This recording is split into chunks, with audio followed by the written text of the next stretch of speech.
Bonjour à tous, welcome to another French grammar lesson. Today we'll be looking at l'imparfait, which is the imperfect tense. Now, one of the biggest problems people find with this tense is not so much the conjugation, but the use. How do we know when to use the imperfect and not passé composé?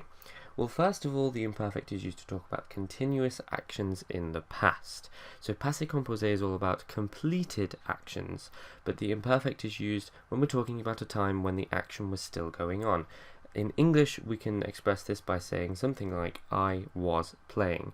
So the time period that we're talking about here, I am still playing. If I said I played, we're talking about after I've finished.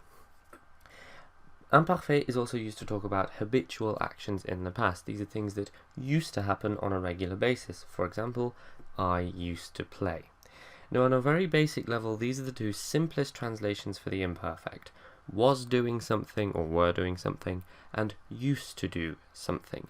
So if you have either of these, you can be fairly sure that you'll use the imperfect to translate them into French.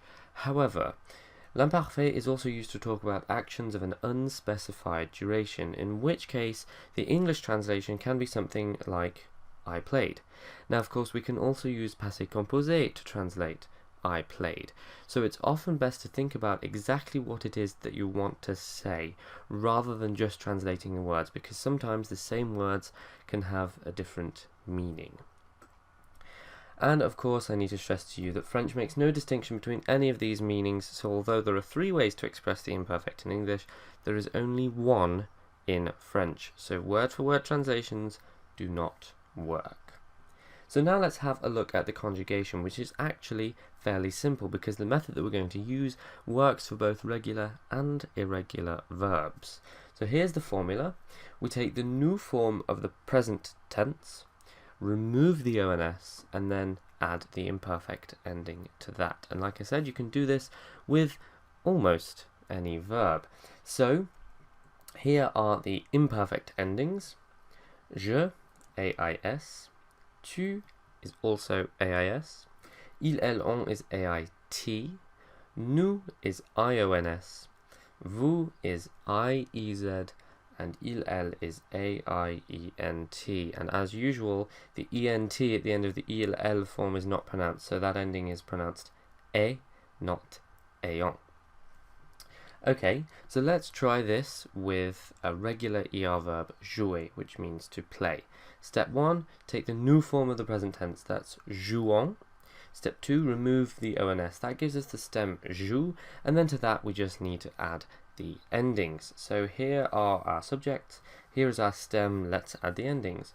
Je jouais, tu jouais, il, elle, on jouait, nous jouions, vous jouiez, and il, elle jouait. There you go. Let's do the same again with a regular IR verb. Finir means to finish. Take the new form of the present tense, nous finissons. Remove the ONS, that gives us the stem finis, and then we'll add the ending. So here we go again. Je finissais, tu finissais, il, elle, on finissait, nous finissions, vous finissiez, and il, elle finissait. Okay, how about a regular RE verb? Attendre means to wait. New form of the present tense, attendons. Remove the ONS, gives us attendre. Okay, let's add the endings. J'attendais, tu attendais, il, elle, on attendait, nous attendions, vous attendiez, and il, elles attendaient.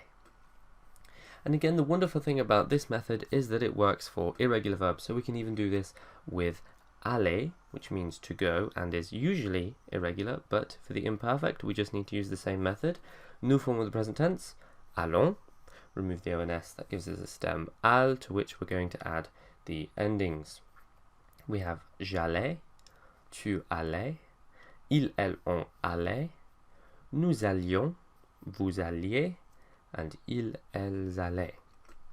Okay, what about être, another irregular verb, which means to be. Okay, take the new form of the present tense, that's some. There's no ONS to remove. So earlier on I said this works with almost every irregular verb. This is the only irregular verb for which this method does not work, simply because the new form of the present tense does not end with ONS. But don't fret, all we have to do is remember that the stem for être is et, and then to that we just add the endings as usual. And you'll use this one so often that you won't even have to think about it. So, take our subjects, our stem, let's add the endings. J'étais, tu étais, ils, elles, on était, nous étions, vous étiez, and ils, elles étaient. So it's really not that difficult. And there we go. That is the imperfect tense in a nutshell. Of course, there are other uses of the imperfect, and we will come across these in the future, but for now, that is a nice, good overview of the imperfect that should allow you to use it independently. If you want to have a look at some other verby kind of videos, then go to my verbs playlist. If you're not sure where to go to next, I would suggest le futur simple, assuming you've already done the futur proche. If you want to start talking about the future, but you haven't done the futur proche yet, I recommend doing that first because it's used all the time and because it's really, really easy. But if you feel ready for it, go for the simple future because that is also very, very useful. It's just a little bit more complex. Of course, if you have any questions, do ask. And until the next video, I will say to you, à bientôt.